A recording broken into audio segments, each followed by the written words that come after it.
morning everyone, it is the Magical Readathon. I'm so excited. I've never participated in this readathon before, but I'm super excited to do it this time around. Today is actually the 2nd of September.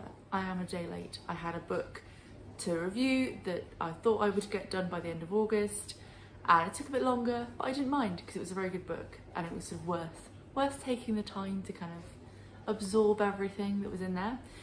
But now, let's get going for the Magical Readathon. Prompt number 1 is to read a book with a map in it. So for that, I'm going to be reading Innocent Traitor by Alison Weir. And this story is a historical fiction, as you can tell from the cover, about Lady Jane Grey, who was queen for 9 days between Edward the 6th, I need to check my king numbers, and Mary the 1st. She was beheaded by Mary the 1st. It was not a happy ending to her story. She sort of got thrown into being a queen for a week, age like 16, and then was very much not. So I'm looking forward to reading this. I've read some of Alison Weir's non-fiction before, but I've never read any of her fiction, and I have quite a lot of it on my TBR that I just haven't got around to yet. So we're going to read this one first of all. I always like reading historical fiction in autumn. It feels very autumnal, I don't know why. But in case there was any doubt, inside we have a lovely map. Very nice. So yes, I will keep you updated on my thoughts of Innocent Traitor. Good evening everyone. I have a confession. It is now Friday. I updated you yesterday morning and I have not since then. So yesterday, after I sort of introduced the book I was reading and sat down to read it, I couldn't really get into it. I was in a very sort of productive mood and I managed to do hours and hours of work quite happily. It was great. I didn't read much, but it was very productive. But today, I've read like 2/3 of this book. I think because I was productive yesterday, I had free time today. Will I learn a lesson from this? Probably not.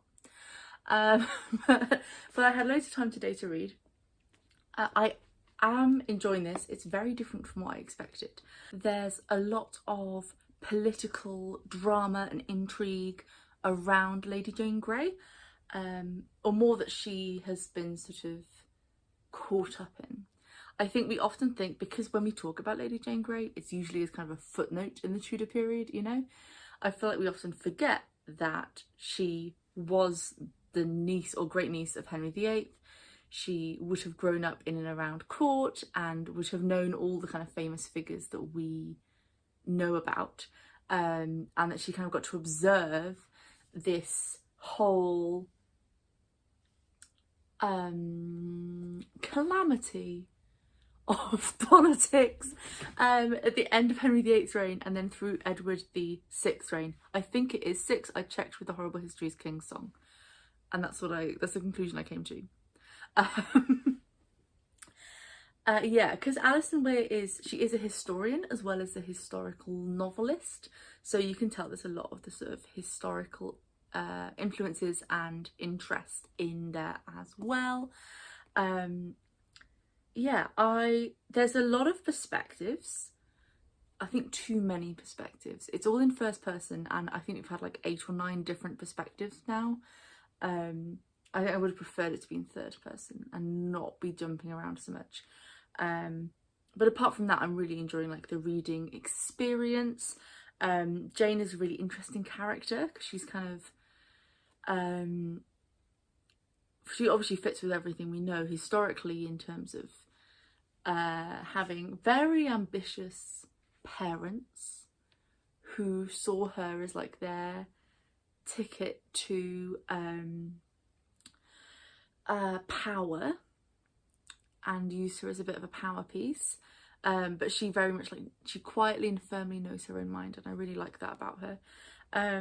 I like that some of the figures in the book, so like Thomas Seymour for example, are kind of painted as very complex people, and they're not sort of all good and not all bad. That being said, some of the characters are very much all bad. Quite a few of them are sort of are very just full on like ha, this is my evil scheme kind of villains. Which, I mean, you know, it fits with like what we know about the Tudor court, so it's fine. So yeah, I am enjoying this. It's very slow going, but it kind of doesn't feel it. It's one of those where you're sort of reading it and you feel like you've read loads, and then you look down and you're like, oh, I've read 2 pages. Also, I wanted to shout out this bookmark which my best friend made for me. I love it. She knows I love the Tudors, so she made this for me, and every time I read a Tudor book I use it. And what she didn't know is that this is also was my school crest for my high school, so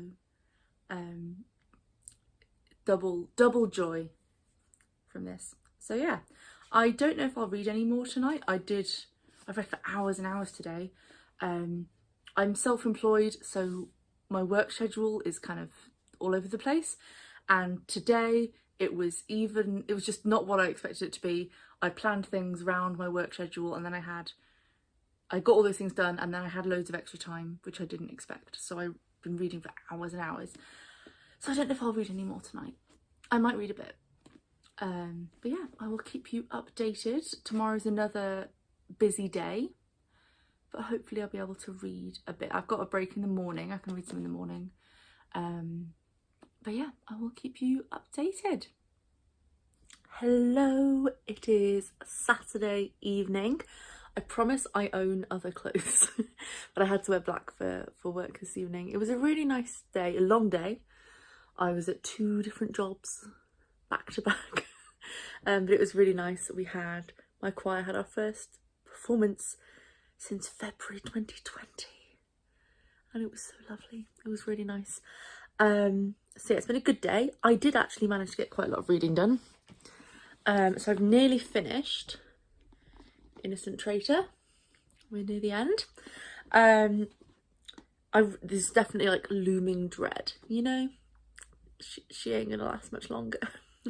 It's one of the side effects of reading historical fiction about famous historical figures, is you do know their gory fates. So yeah, I'm still enjoying this. There were a couple of like heavy-handed bits of foreshadowing, but on the whole, really enjoying it. I'm gonna watch some reading sprints now and hopefully finish this. I reckon I can probably finish this fairly soon, in like maybe not one sprint because I don't know how long they are, but like a session, you know, a reading session. And then I've got an arc that I'm hoping to read for the next prompt. So yeah, happy Saturday, even though it's already 7:45. And I will keep you updated.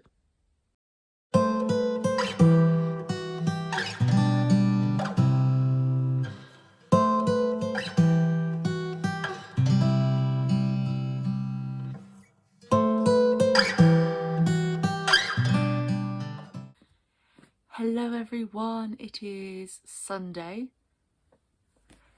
the 5th, and so I finished Innocent Traitor last night on the reading sprints. It was very good, very sort of, the end was very moving and emotive. I did write a review for this, which I will leave in the description. It was good, I really enjoyed it. There were a few things that sort of bothered me. Definitely too many perspectives. It was too many. I didn't count them. I would estimate it like 10 plus perspectives. It was a lot. It was a bit overwhelming. They just kept being added in. Even at the last minute we were getting new perspectives. So if it could have been in third person or have fewer perspectives, that would have been great. But I did enjoy the reading experience, and it was great to sort of read about someone who, I think, sort of, you know, in the Tudor history that we think of, we don't really talk about Lady Jane Grey much. So that was really good. I briefly started the next book I'm reading, which is, and I'm almost certainly going to pronounce this wrong because it's about Medusa, but it's spelt differently. It's spelt like Medusa, Medousa, Medousa, by, let me check the author, Michael F. Butchin. Michael F. Butchin. This is an arc that I got off NetGalley about Medusa. I read very little of it yesterday. I was just nodding off over the book, so I didn't read very much. So I can't really tell you much of what it's about. I'm reading this one for the book that keeps calling to you / top of your TBR prompt, because it does need to be read this month before it gets archived on NetGalley. So it's definitely the top of my TBR. It's very long. It's over 600 pages long, which for a readathon feels a bit intimidating. But hopefully I'll be able to get stuck into it soon enough. I'm about to film a video, hence the background. So I'm going to do that. I've got some other work bits and bobs I need to do today. It's already 5:30. It's not been a very productive day so far. But I will keep you updated. Hello. It's been a few days. It's now Wednesday, and I DNF'd Medusa. It wasn't doing it for me. Sometimes when you're not enjoying a book, you can quite easily pinpoint, like, oh, this is the thing I'm not enjoying. It was a bit harder with this one. There was just a lot going on. There was a lot. So we're just gonna break it down a little bit. So the story was about Medusa, as you'd expect from the title, and kind of giving her a backstory and giving her sort of her own story about her life before she was in Athena's temple and so on. I don't know where the book took the story after that, because I DNF'd it.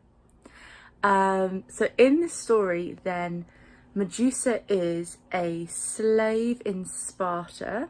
This is like in her childhood, and a lot of the things that happened early on were like super traumatic and terrible, and like, you know, literal torture was going on.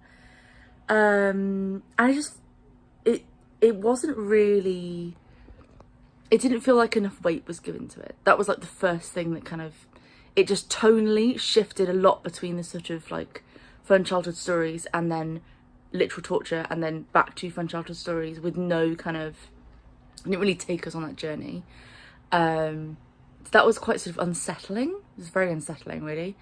And then, so as a child, she's a slave, like, to the daughter of a rich family. I can't remember their names. But so she spends her days with a girl her own age, and they start up a romance. But like, they were sort of 14, 15, and it was very like, the dynamics just didn't take us with them, did not take us on that journey. I didn't believe in it, I couldn't root for it. It just sort of suddenly came out of nowhere that like, oh, you're okay. No, I don't know if I support this. I don't know if this is a healthy choice for either of you. And then she had a weird pet name for her, which was just the final nail in the coffin, because every time I read it, I would just like shudder a little bit. It was just all weird. So I DNF'd it. And I could kind of feel a bit of a reading slump coming on. So I didn't read anything for the rest of yesterday, for the rest of Tuesday. I thought, let's chill. There's no need to push myself into another book. And luckily the prompt I read it for Magical Readathon, or didn't read it for, as it turned out, is a book that keeps calling you, or a book that's the top of your TBR, which I'm taking to now interpret to be the book most likely to get me out of a reading slump. There has been a series that I have been slowly reading over the past year, and so far, every time I've read the first 3 books. For the second and third, I read them to get me out of a reading slump, and they succeeded. So I'm hoping that the third time lucky, or a hat trick. We're gonna get a hat trick. I'm gonna read the 4th Bridgerton book. So I'm gonna be reading Romancing Mr. Bridgerton instead of the Medusa book. And this book is, I think it's about Penelope and Colin. I think it's their romance. So of course Bridgerton, we all heard of Bridgerton. It's the book series the TV show is based on. It's a series of Regency romances about a family of 8 children, and each book follows a different son or daughter on their romance. So I'm very excited to read it because I had a great time reading the first 3. It's my day off today, so I think I'm gonna go for a walk, go for an explore. I'll take you with me and I'll keep you updated, and hopefully I have better success with this book than with the last one.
Hello.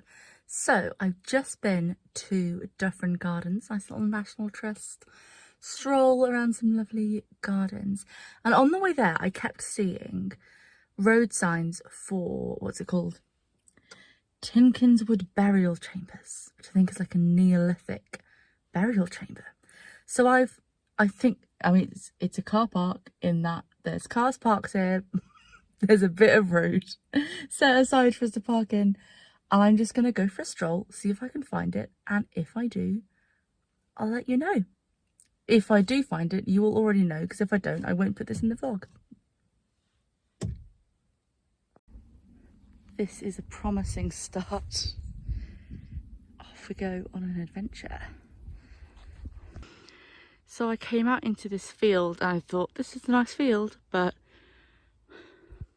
where is it? And then I think that might be it. So let's go investigate. It's voiceover Lizzie here because there was someone else there and I didn't want to talk into the microphone. So this was a really cool little find. It's apparently, this is all from the sign, it's the largest capstone in Wales and it's been there for 6,000 years. The plaque on the side says it was discovered in 1914, and you can see some of the structural parts are modern, all the kind of brick and mortar bits. But yeah, apparently it would have been used not just as a burial chamber but for rituals as well. And yeah, it's been there for thousands of years, which is amazing. It's just incredible that it's been there so long, and you can now just go visit it in a field. Hello, hello. It is Thursday. Apologies for the wet hair, lack of makeup. Just been doing a bit of work this morning.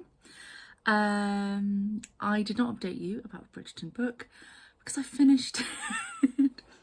I succeeded in getting myself out of that reading slump. Thank you, Julia Quinn, for saving me.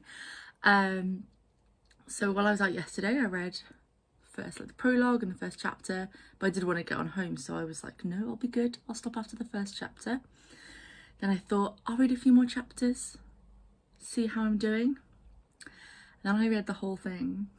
So I read from chapter 2 to the end in one sitting. To cure the reading slump, and I loved it. Loved like just everything. It was my favourite, definitely my favourite Bridgerton book so far by a long way. Not to say I didn't enjoy the others, I did enjoy them. But like the things I didn't necessarily like so much about some of them were just gone. I loved it so much. It was so good. So it was book 4 in the Bridgerton series called Romancing Mr. Bridgerton, and it's the romance of Colin Bridgerton and Penelope Featherington. There was so much to love. I mean, we all know that Penelope's the best, right? She's our favourite. We love her. So it was great to have her as kind of the main character, and I loved that. So she's like time has passed since the other books, so she's 28 in this book, and I liked that we had someone who, she's seen a bit of the world, you know, she's an adult, she's comfortable in herself and in who she is before we sort of embarked on the romance. I was a big fan of that.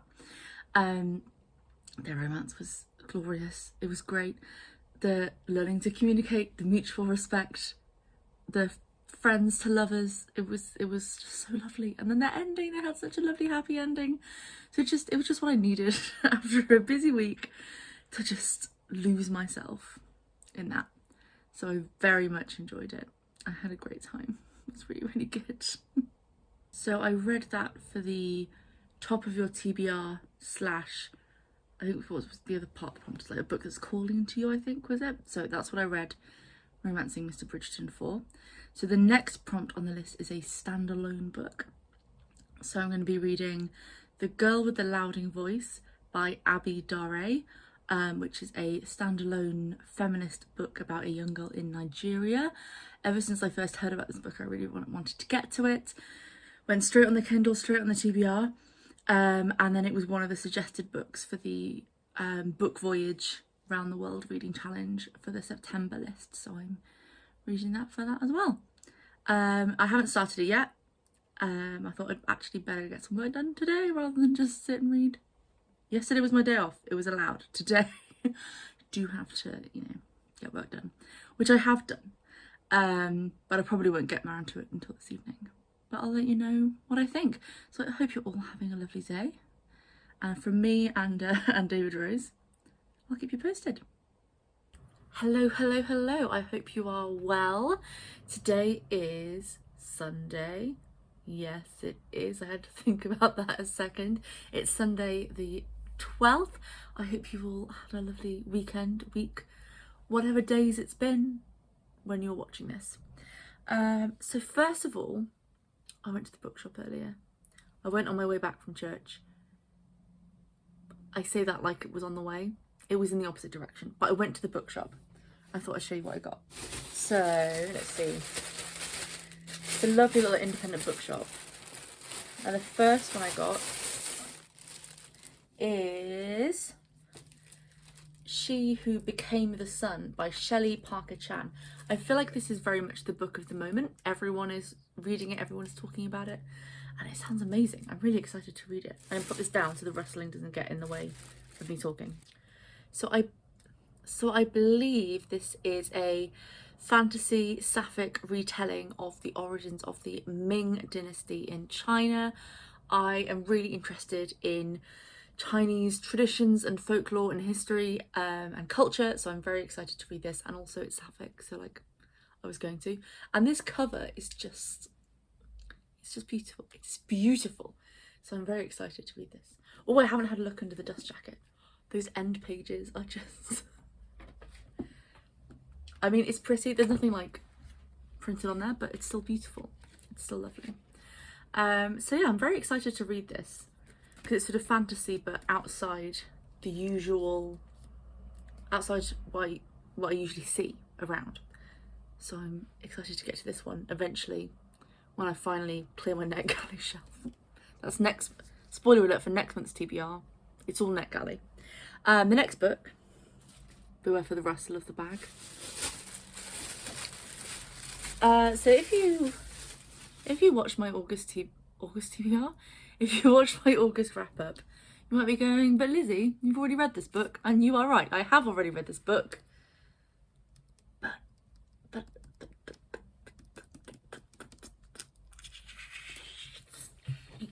Yes. So I did read this last month. I got an Kindle ARC, which I read, loved it. It's amazing. It's so good. It's so good. And don't get me wrong, I was so excited to have an ARC. But I was a little bit sad that I wouldn't complete the collection because I've got Silence of the Girls in hardcover as well.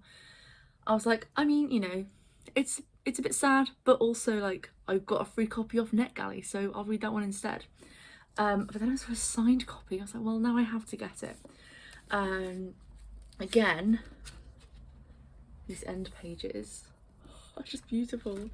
I was like trying to sneakily look at it in the shop to look at the signature, and just the gorgeous. Also the colour of this is amazing. Where are we? There it is. Will it focus? Yeah. I'm very happy. So yeah. So I need to peel this off. I won't do it on camera because it's going to be very stressful. Might have to get the hairdryer out. But yes. I'll just go in a minute, try. And then I have one more which came in the post today. Where did I put it? There it is. And so I have read this book before. There's a bit of a theme. I don't usually buy books I've already read, but today that has changed apparently. So I have read this book before on my Kindle, and there's a new edition come out and it looks really pretty, so I bought it. And let's see. Oh no! Oh, it's damaged. Oh, that's really sad. It's Carmilla by Sheridan Le Fanu, J. Sheridan Le Fanu, but there's a rip on the front. I might send this back because I bought it just to have a pretty copy. So it kind of defeats the point. If I'd bought it to read, I probably wouldn't, but I did write it specifically. Write it? I didn't write it. I bought it specifically to have this pretty copy, so I might send that back. But it is a pretty copy. So Carmilla, it's a vampire classic novella that predates Dracula by about 25 years, I believe. And also, it's also sapphic fantasy, except written in the 1800s. Yeah, so it was originally published in 1871 and 1872 as a serial of S cereal as in S cereal rather than C cereal. I don't know why you would need that clarifying, but in case you did. So it was originally published as a serial and follows, I think, Laura, who, I know her name's Laura. I've watched the web series. So that's how I first came across it, is the web series, which is very good. But yeah, so Laura is a young woman who is sort of in a castle. You can tell I've been a while since I read this. An isolated castle deep in the Austrian forest. Yes, there's a unexpected guest, Carmilla, who, spoiler alert, is a vampire. And so you get all the usual vampire tropes. In fact, this is like the OG, so this is where the tropes come from. But yes, I was looking forward to rereading this, but I think I'm going to send this back because I did specifically want this one to be pretty. So yeah, those are the books that I've got anyway. And last update, I finished The Girl with the Louding Voice. I finished it like 2 hours ago. I really enjoyed it. I didn't realise quite how much I enjoyed it actually until I was writing in my reading journal my thoughts, and I kept thinking of things that were great about it, and I was like, you know what? I enjoyed this more than I thought I did. The only drawback for me was I struggled to actually just sit down and read it for an extended period of time. It didn't hold my attention very well. But apart from that, everything else about it was great. So I think we're going to go for like 4.5 stars. So the story follows Aduni, who is a young girl in Nigeria. She's 14, I believe, in the story.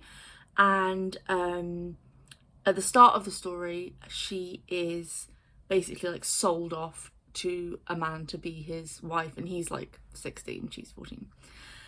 And all these, you know, understandably terrible and traumatic things happen to her in that marriage. So she escapes and ends up sort of caught in a sort of, what she realizes towards the end of the book was human trafficking, of being almost sold essentially as a maid to a rich family. And over the course of the story, she fights for the right to have an education so that she can have her voice be heard and she can make a difference.